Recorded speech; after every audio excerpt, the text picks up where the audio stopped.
Você que está aí procurando um conteúdo de valor sobre engenharia elétrica, sobre todo esse funcionamento de monofásico, trifásico, bifásico, qual a carga do apartamento, do prédio, então para tudo que você está fazendo e acompanhe esse vídeo até o final, porque eu trouxe aqui um convidado especialista no assunto. Se apresenta aí pra gente, Mauriti. Eu sou Alexandre Mauriti, diretor de engenharia da SIC Engenharia, e nós, por sermos uma firma multidisciplinar, nós temos essa divisão de elétrica. E nós fazemos reformas elétricas em baixa tensão. E é um assunto que tem que ter muito cuidado a ser tratado, porque é o que é infraestrutura que dá problema, e quando dá problema, normalmente vai para um sinistro, ou incêndio, ou algo muito pior. Eu acho que incêndio já vem pior. mas é isso. Então, para você aí que está fazendo a reforma no seu apartamento, ou está construindo um empreendimento maior, ou fazendo uma casa, qualquer tipo de construção, vale muito a pena você acompanhar esse vídeo até o final e entender, pelas palavras de um especialista, como é que funciona todo esse sistema. Então, para a gente não perder tempo, entrar direto no assunto, você que está seguindo o nosso canal, você que não está seguindo, segue a partir de agora. Pergunta número 1 para o Mauriti. Vamos lá, gente. Dimensionamento de cargas nos apartamentos. Para que serve isso, para quem está perdido no assunto? Bem, isso é fundamental. Por quê? Porque simplesmente você tem os circuitos, que podem ser monofásicos, trifásicos ou bifásicos. Trifásicos, o nome já diz, são 3 fases e um neutro. Bifásicos são 2 fases mais um neutro. E com isso você tem, por fase, normalmente a Light entrega 60 amperes por fase. Né? A Light que eu estou falando, a concessionária do Rio de Janeiro. E normalmente em baixa tensão ela fornece esse máximo. Caso você ultrapasse isso, é necessário um aumento de carga. Então, como é que é esse dimensionamento da carga? Você tem que somar tudo que você vai usar dentro do apartamento.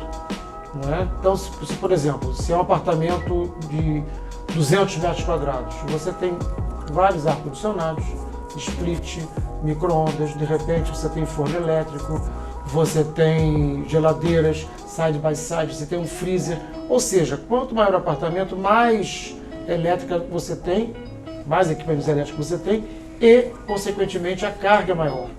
Então, o dimensionamento desse cabo que vai do PC ao apartamento, ele é fundamental.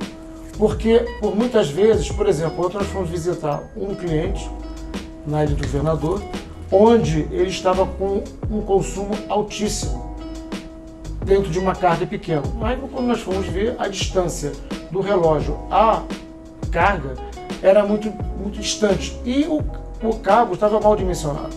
Caramba. Então, o que ele estava pagando? Ele estava pagando o consumo energético pelo cabo. Ok? Por que pelo cabo? Porque o cabo tem uma resistência.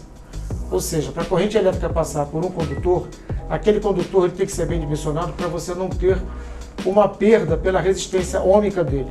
Uhum. Então, com isso, quanto mais distante, mais a bitola tem que ser maior. A bitola é a grossura do cabo. A bitola tem que ser maior para que a perda seja cada vez menor. E por mais que seja trifásico, ele estava com o cabo subdimensionado e a carga estava alta, somando mais a perda do cabo. E para a casa principal, que era a parte de entrada, estava a casa principal mais esse anexo dele. Então ele estava muito acima da carga permitida pelo cabo. Aí você pergunta, mas por que não pegou fogo? Simples, porque estava aéreo, estava tendo uma dissipação pelo ar, o tubo era também tinha espaço para dissipar calor, então por isso ele teve a sorte de não ter um evento fora e ele ficar com o cabo queimado. Caramba, olha só o risco da situação. Beleza, Mauriti. Agora eu vou entrar num exemplo um pouco mais prático, que é até um dia a dia da própria Advest, ou de qualquer comprador imobiliário, né? Que é, por exemplo, eu comprei um apartamento lá, eu olho aquele quadro de luz, e aí tem poucos disjuntores, né? Geralmente é um quadro de luz super antigo. Então, uma pessoa que é leiga no assunto, como é que ela entende todo esse sistema? E a pessoa fica na dúvida de, poxa, posso colocar um ar-condicionado aqui? Então explica pra gente aí como é que é esse universo, que é uma dúvida corriqueira, né? A pessoa abre o quadro de luz e quer uma resposta. Ar-condicionado ou não? Exatamente. Então, isso aí é bem interessante você perguntar por quê.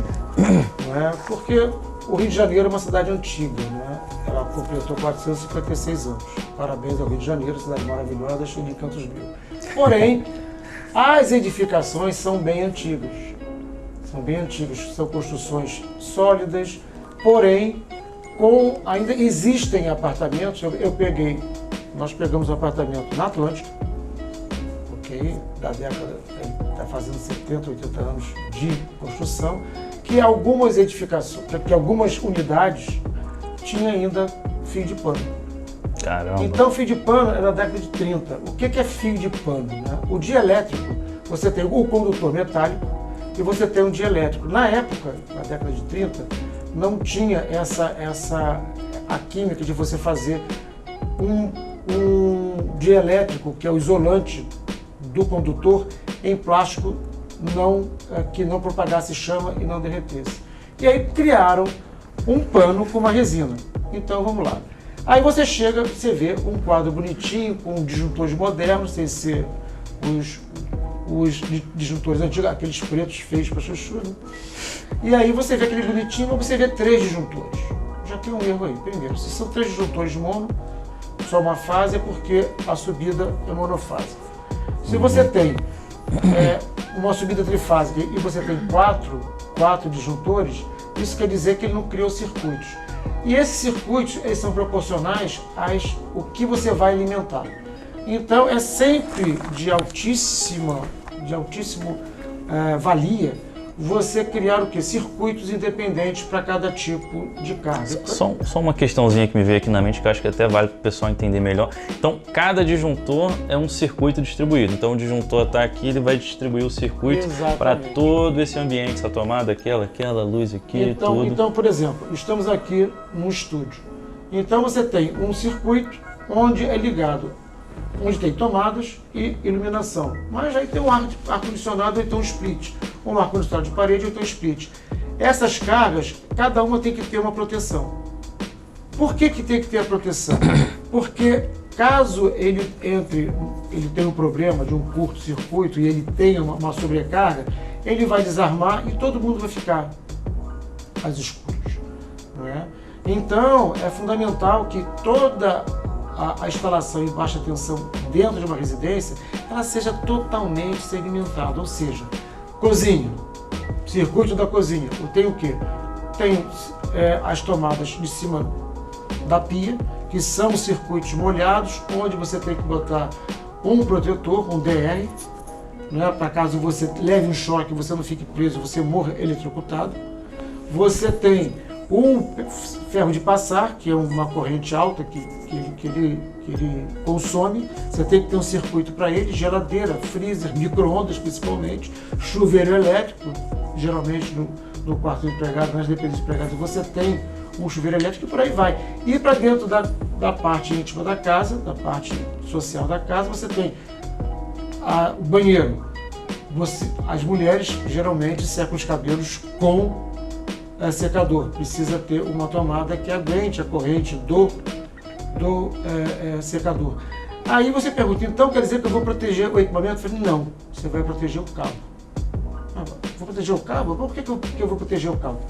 Lá, pergunta para mim. Por que você vai ter que proteger o cabo? Porque se você não proteger o cabo, você pode criar um incêndio no apartamento. O fato do disjuntor desarmar é justamente proteger o cabo também, porque a carga, sei lá, foi mais alta. Foi mais alto do que ele pode suportar.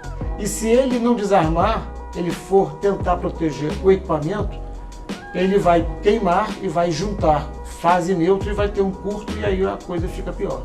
Então, na verdade, quando ele desarma é porque você fez o dimensionamento daquele disjuntor para o quanto aquele cabo suporta. Acima disso, ele vai desarmar. Caramba. Eu não sei se é mito ou verdade, tá? Mas tem uma conversa de que os disjuntores mais antigos, aquele pretão, ele é mais difícil de desarmar quando tem uma carga maior, e esse de hoje em dia é um pouco mais fácil de desarmar. Então esse mais antigo é um pouco mais arriscado, porque numa carga maior ele não desarma e curto. Exatamente. Esses mais antigos, o nome já fala, desculpa. Você quando tem uma coisa mais antiga, ele é mais lento. Okay? Por exemplo, nós mesmos, quando vamos ficar um pouquinho mais velhos, a gente começa a ficar mais lento em termos de reflexos e tudo mais. O disjuntor é a mesma coisa. Ele, na época, você tinha o quê? As cargas eram muito menores. Você não tinha o tanto quanto você tem atualmente de eletrônico numa cozinha. Você não tem tanto de eletrônico que você tem numa sala.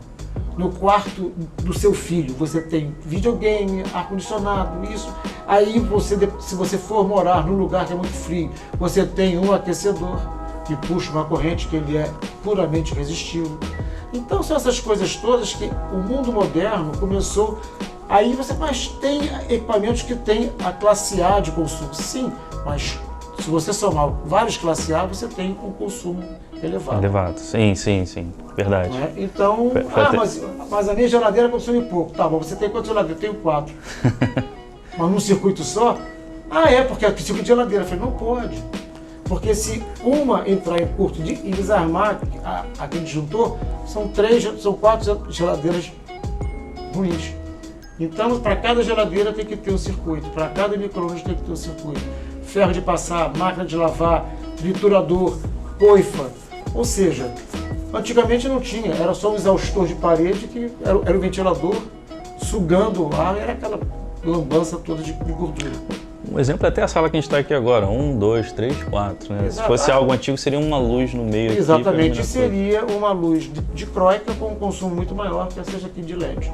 E está quase empatando tudo, né? Porque 1 e 4... Exatamente, é aí que entra os cálculos para você fazer de um projeto com eficiência energética. Você vai trocar, às vezes, uma de 500 e bota 300 de LED que vai consumir 500. Falei, onde está a eficiência? Ou até mais. Então, você tem que começar, quando você vai fazer eficiência energética, você tem o quê? Você tem o que eu quero iluminar? Quantos lumens eu preciso? Então, você vai do quanto eu preciso com o que tem no mercado. E aí você faz o cálculo, o que realmente vai compensar você fazer. Compensa trocar? Não. Ou compensa? Sim. Aí você tem que fazer tudo isso com cálculo.